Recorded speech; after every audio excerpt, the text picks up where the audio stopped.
Assalamualaikum warahmatullahi wabarakatuh. Baik Bapak Ibu sekalian, tadi Pak Teddy telah sampaikan tentang kilas ya perusahaan Melilia seperti apa. Ya, yang saya menarik daripada perusahaan Melilia ini, dia memiliki kategori kejujuran perusahaan, Bu. Ya, ini yang menjadi dasar bagi saya. Melilia Internasional ini adalah satu program yang sudah lebih kurang berjalan 5 tahun ya di Asia Pasifik, Bapak Ibu. Ya. Nah, hari ini Melilia menawarkan pada kita adalah program Transform Your Life. Dalam kehidupan kita kan lengkap, ya kan? Ada kesehatan, ada kecantikan, ada kekayaan, ada kebahagiaan, betul kan? Nah, karena waktu kita terbatas ya, tapi Melilia menawarkan 4 hal ini. Tapi mungkin karena waktu kita terbatas, mana yang kira-kira jadi prioritas utama hari ini? Orang Sukaharjo suka cantik dulu atau sehat dulu? Atau mungkin kaya dulu, Pak? Sehat ya. Maka hari ini saya akan bicara tentang konsep kesehatan. Cuman konsep kesehatan ala seperti apa ya? Saya bukan dokter, tapi kok bisa-bisanya bicara sehat? Karena konsep kesehatan yang kita bicarakan bukan seperti konsep kesehatan ala medis, tapi konsep kesehatan ala naturopati yang tadi Pak Teddy sudah sampaikan. Jadi konsep kesehatan ala naturopati adalah satu konsep kesehatan yang mana dengan konsep ini orang-orang zaman dahulu, orang-orang Cina zaman dahulu utamanya, mereka bisa hidup panjang dan selalu awet muda. Betul nggak? Betul ya? Jadi orang-orang Cina zaman dulu ya, orang-orang tua kita zaman dulu deh, ya itu hidupnya adalah panjang dan mereka cenderung awet muda. Ya. Nah, apa bedanya dengan orang zaman sekarang, Pak?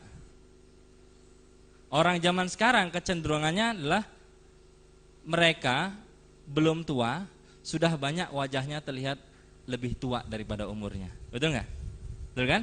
Dan belum tua sudah banyak penyakit, banyak masalah, ya kan?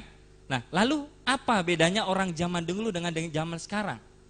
Ternyata Bapak Ibu, setelah diteliti oleh para ahli, yang membedakan daripada ini semua adalah makanannya. Cuman apa bedanya?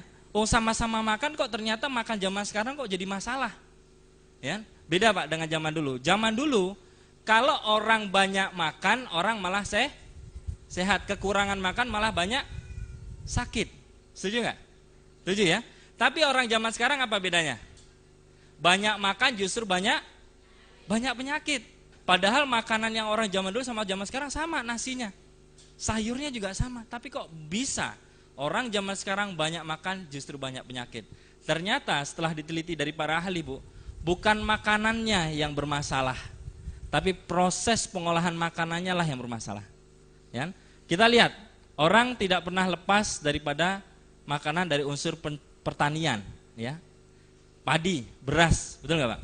Orang selalu makan beras, makan nasi. Cuman zaman dulu proses penanaman beras dia cukup lama, ya. Biasanya setahun cuman panen berapa kali, Pak? Ya, zaman dulu panen cuma setahun sekali. Tapi hari ini panen setahun bisa 3 kali. Apa yang membedakan?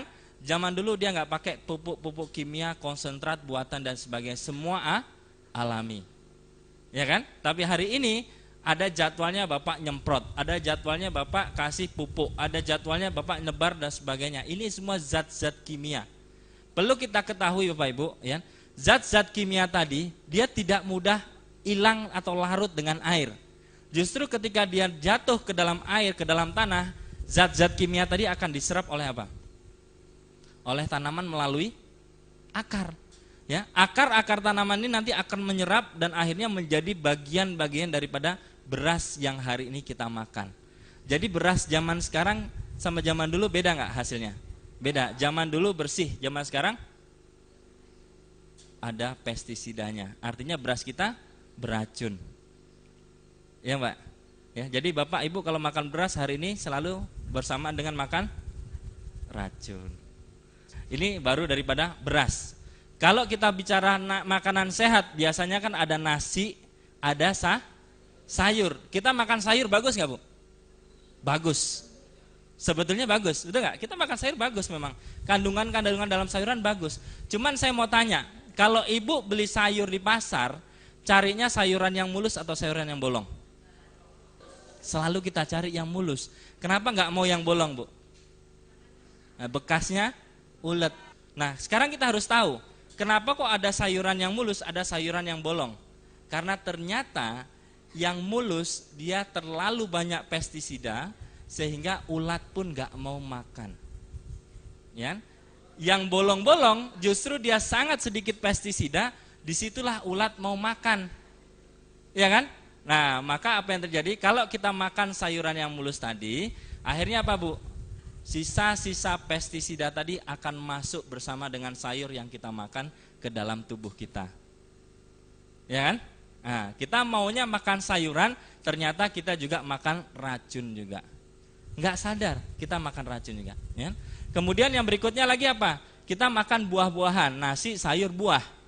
Ya, 4 sehat kan ada nasi, sayur, buah. Nah, buah-buahan yang kita makan hari ini, Pak, Bu, siapa yang di sini lihat Trans TV sekitar beberapa minggu yang lalu? Ada investigasi tentang semangka. Ya, semangka kalau kita mau beli dikupas suka yang warnanya merah menyala atau warnanya merah puyeh atau merah apa? Merah menyala, betul nggak? Suka yang manis atau suka yang sepo?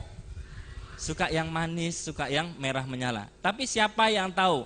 Ternyata hasil dari warna merah dan rasa manisnya adalah bukan asli, Bu.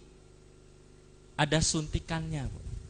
Inilah yang disebut rekayasa genetika. Bapak Ibu makan buah-buahan hari ini tujuannya untuk baik, ternyata racun pun ikut masuk ke dalam tubuh kita. Justru penyakit, ya. Ini baru daripada hasil pencemaran pertanian. Kita lihat lagi unsur pencemaran pada hewan, ya. Hewan zaman dulu dan zaman sekarang apa bedanya? Sekali lagi kita kupas tentang makanan, Bu, ya, karena ternyata sumber penyakit dari makanan, ya. Dari unsur hewan, Bapak Ibu perlu tahu. Kalau kita bicara ayam, orang Jawa zaman dulu ketemu ayam itu ada pendae. Apa pendae? Kalau enggak pendak rioyo, pendak selamatan. Iya kan? Betul nggak? Kalau misalnya 6 bulan sekali atau waktu setahun sekali, ya. Orang zaman dulu begitu. Karena memang ayamnya cukup langka dan susah, ya. Tapi hari ini ibu-ibu ketemu ayam bisa pendak dino, Bu.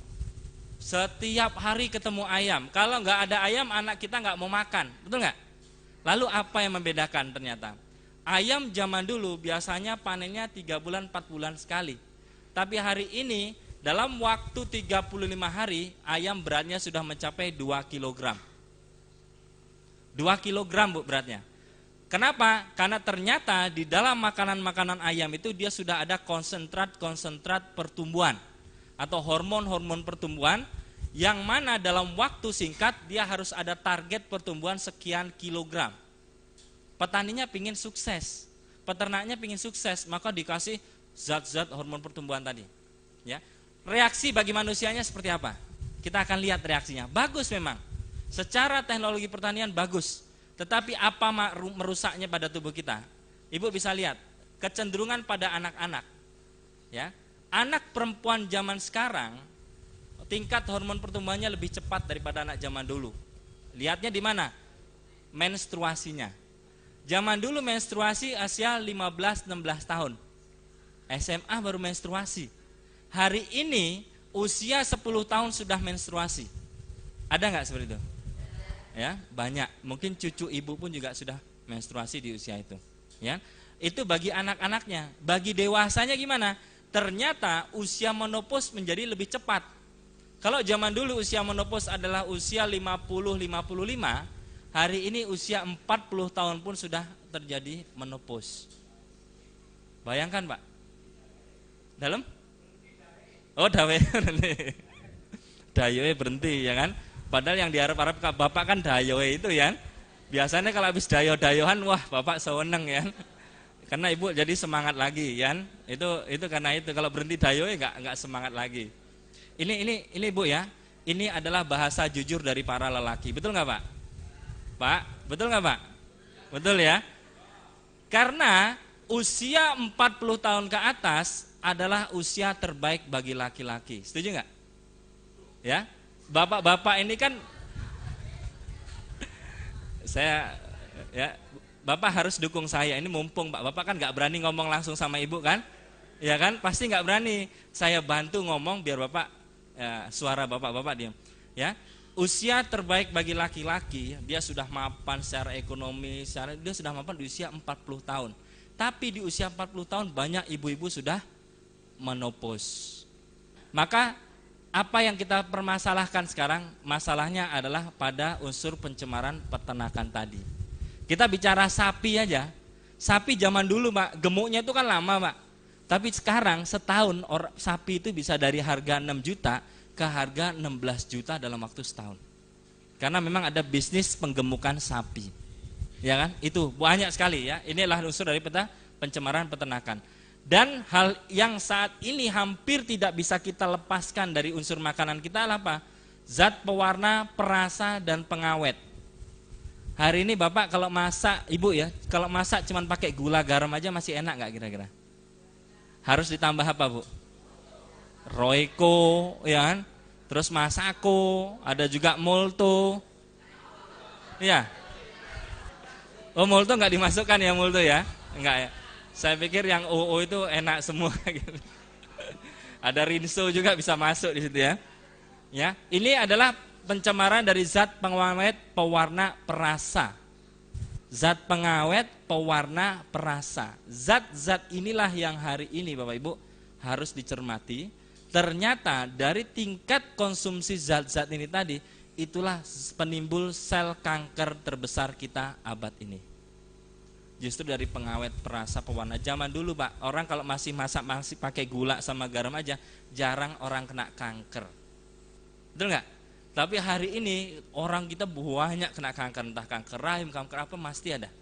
Ya, kanker payudara dan sebagainya. Ini ternyata dilihat daripada pencemaran zat makanan pengawet, ya. Dan yang paling terakhir adalah pencemaran sumber air.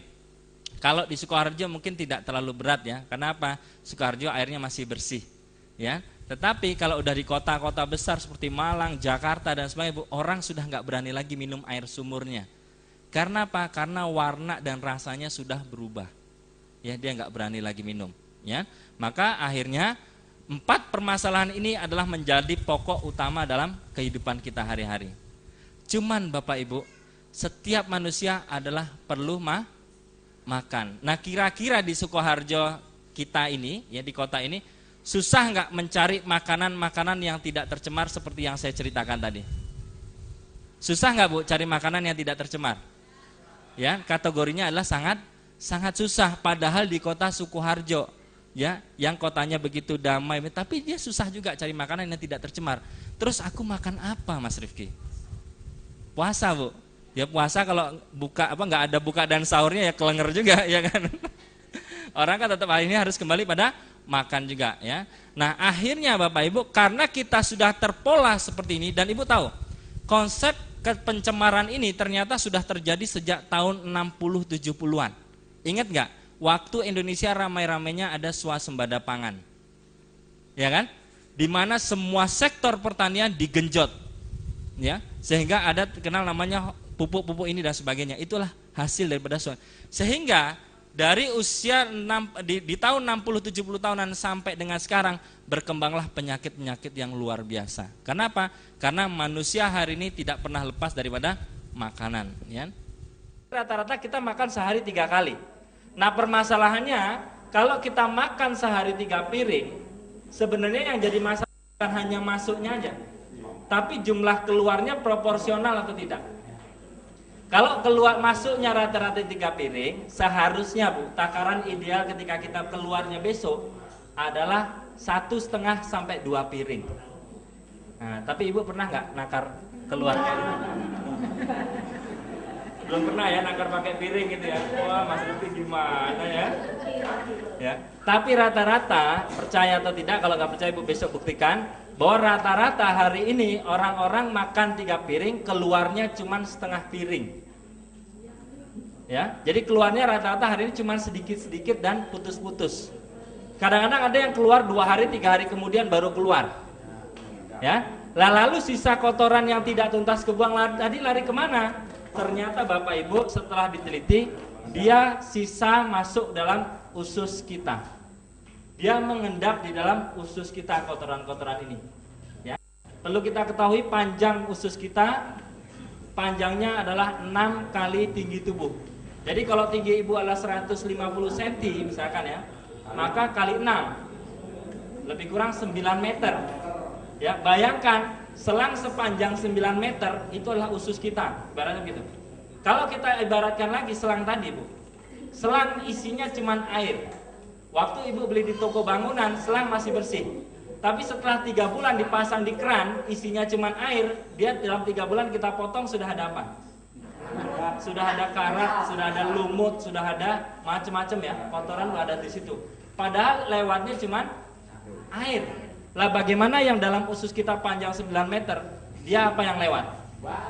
Ya, semua yang kita makan lewat, ya kan?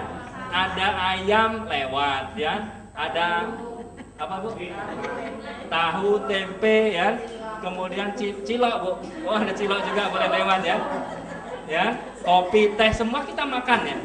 Dan setelah diteliti, dari 100.000 usus manusia yang tidak seperti ini hanya 6% aja. Dari 100.000 usus manusia hanya 6% yang tidak kondisinya begini. Selebihnya adalah sisanya seperti ini. Ya. Lalu apa masalahnya kotoran di dalam usus kita? Ya.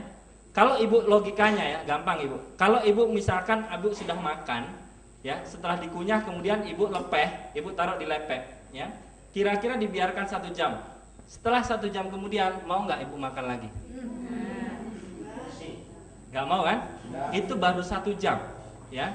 Nggak maunya sebenarnya bukan di lidahnya yang kita nggak mau ya. Sebenarnya selain lidah kita juga takut makanan itu diserap oleh usus kita karena jadi racun, betul nggak? Ya.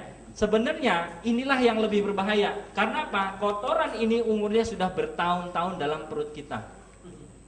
Ya, kotoran ini umurnya sudah bertahun-tahun dalam perut kita. Nah, kalau misalnya kotoran dalam usus, maka apa yang terjadi, Bu? Ya. Kita akan kupas kenapa kok banyak orang masalah dengan kesehatannya hari ini. Karena ternyata usus kita adalah pusat penyerapan segala sesuatu yang masuk. Ibu makan nasi, ibu makan sayuran, semuanya diserap oleh usus. Untuk dijadikan apa? Dijadikan nutrisi, dibawa ke seluruh tubuh melalui darah. Jadi makanannya jantung, makanannya paru-paru, makanannya pankreas, makanannya otak, diambil dari cadangan yang ada dalam usus kita. Cuman masalahnya, kalau setiap hari ibu makan dan diserap oleh usus, kita ingat, usus kita bukan cuma makanan isinya, tapi juga kotoran. Maka akhirnya usus kita akan menyerap kotoran dan makanan bercampur di dalam darah dan masuklah akhirnya ke dalam organ-organ tubuh kita.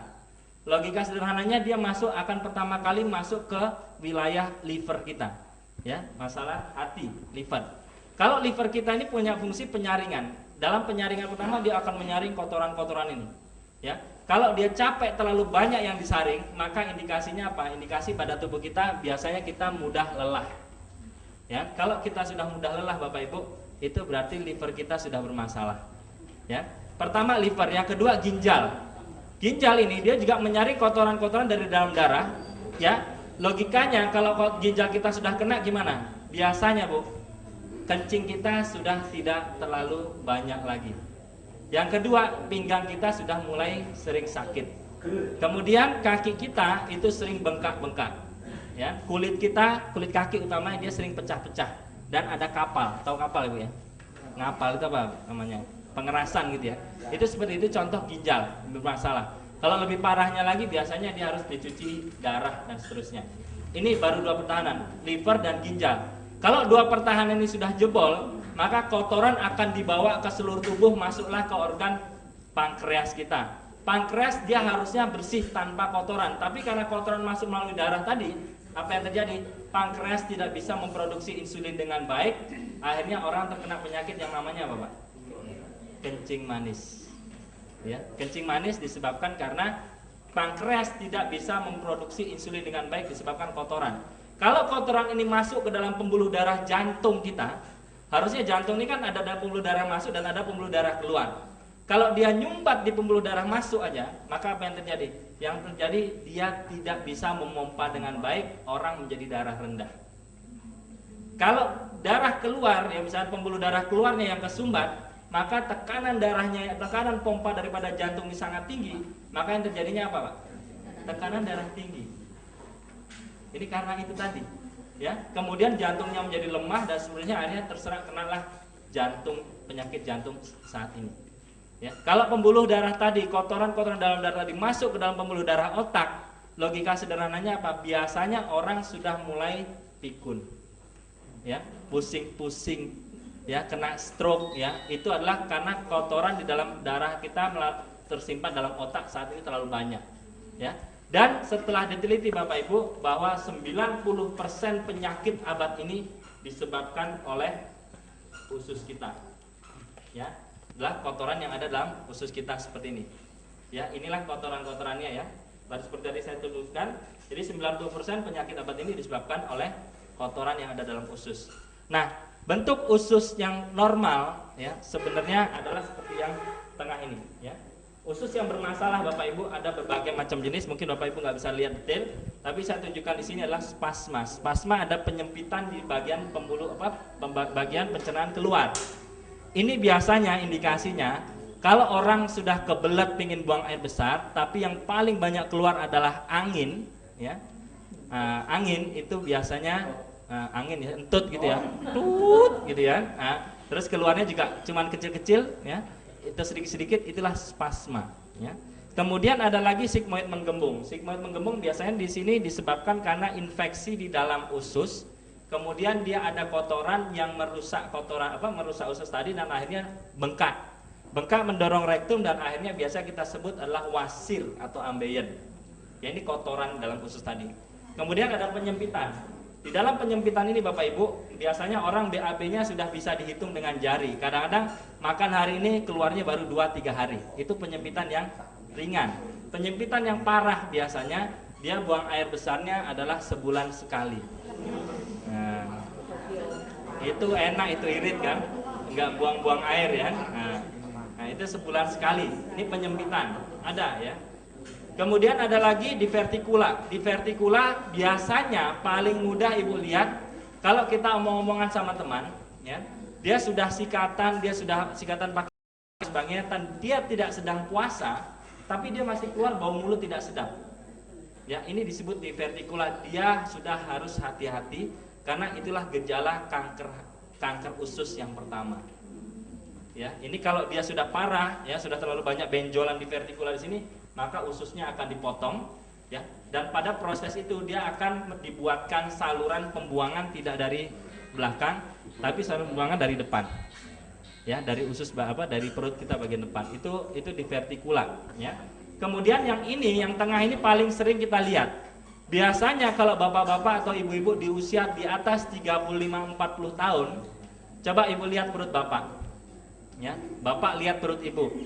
Waktu menikah awal biasanya perutnya kan masih bagus-bagus, ya kan? Tapi di usia sudah 35-40 tahun, bapak sudah mulai terlihat buncit, perutnya besar, ya.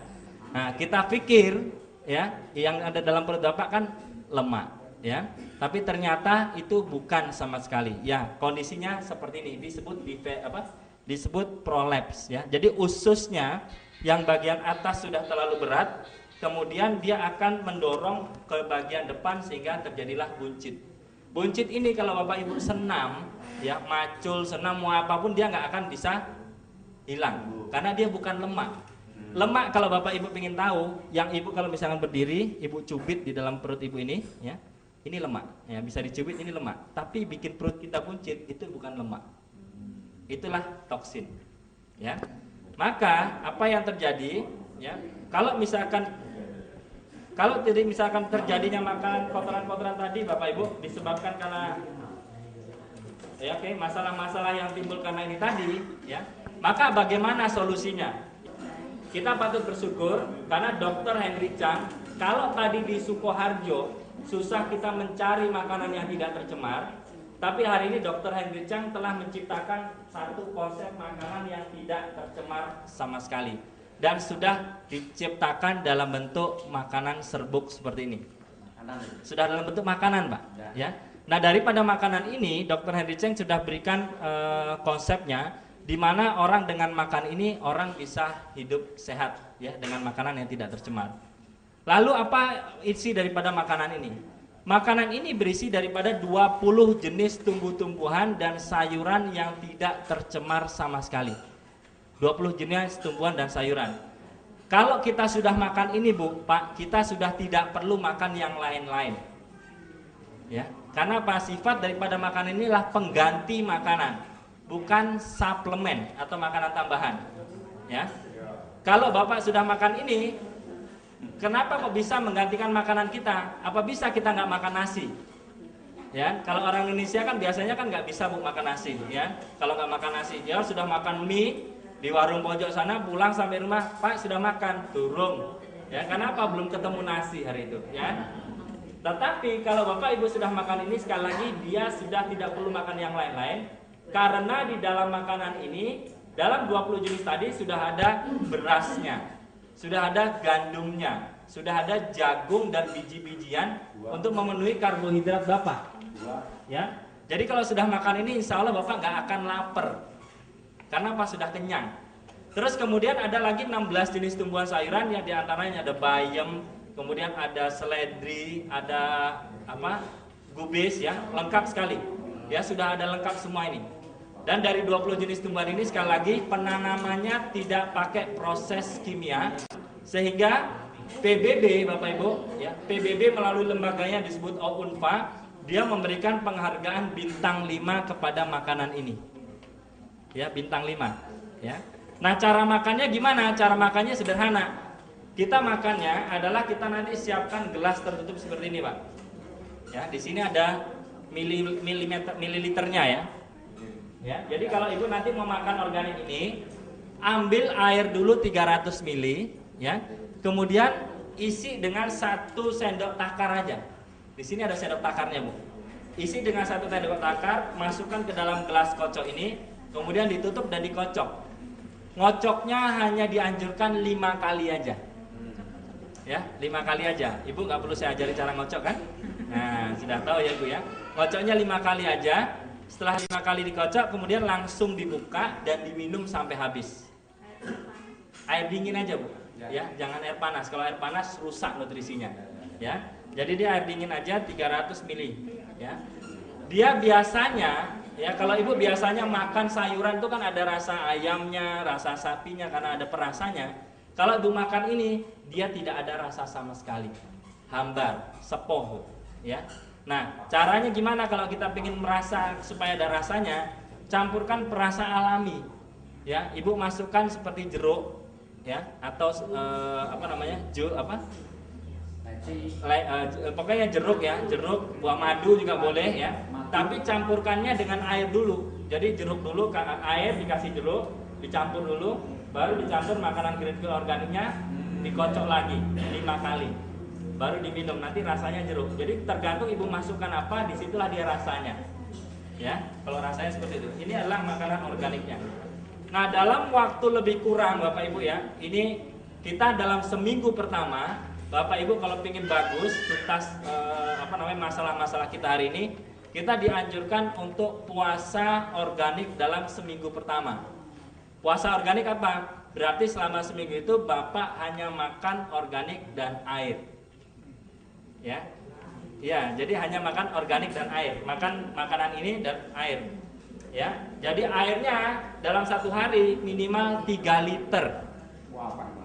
Ya, sedikit, Pak. Karena takaran untuk sehat memang adalah 3 liter sehari. Ya, jadi kalau sudah mengkonsumsi organik, sehari berapa kali? Kalau Ibu biasa makan sehari 3 kali, maka ini dianjurkan makannya juga sehari minimal 3 kali. Lah kalau lapar gimana Pak Rifki? Kalau lapar Ibu boleh makan organik ini lagi. Jadi kalau mau 4 kali, 5 kali, 6 kali terserah. 20 kali juga boleh.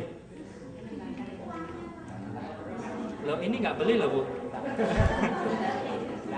Ini nggak beli ya. Oke.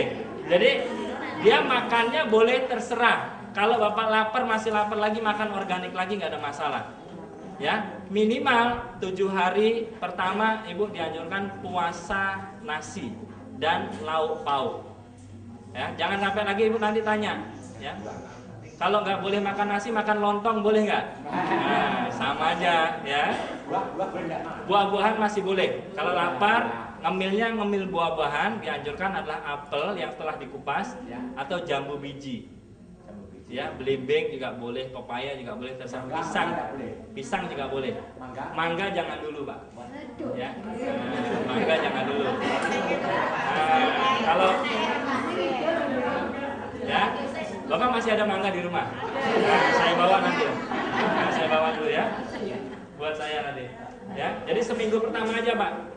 Tolong ini Bapak Ibu bisa lakukan, karena Bapak Ibu sudah puluhan tahun makan nasi, seminggu aja nggak ketemu nasi.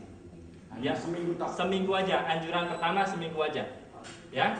Kemudian kalau minggu kedua sampai minggu keempat, karena ini takarannya kan bisa untuk 3 sampai 4 minggu, Bu. Ya. Nah, 3 sampai 4 minggu, maka kalau udah nanti minggu kedua sampai minggu keempat, Bapak Ibu silahkan boleh makan lain-lain, tetapi tolong setengah porsi dulu.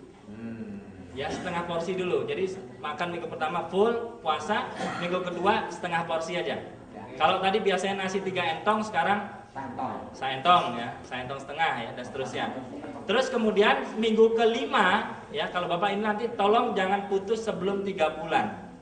Ya, jadi tolong tuntaskan betul-betul pengeluaran kotoran ini dalam waktu 3 bulan. Ya, dalam 3 bulan Ibu harus benahi semua organ tubuh kalau memang sisa hidup Ibu ingin sehat walafiat. Ya, kalau panjang enggak tergantung umur, Pak. Ya, jangan sampai kita dikasih usia 100 tahun, yang 50 tahun sehat, 50 tahun sakit. Ya, jangan sampai begitu, Pak ya.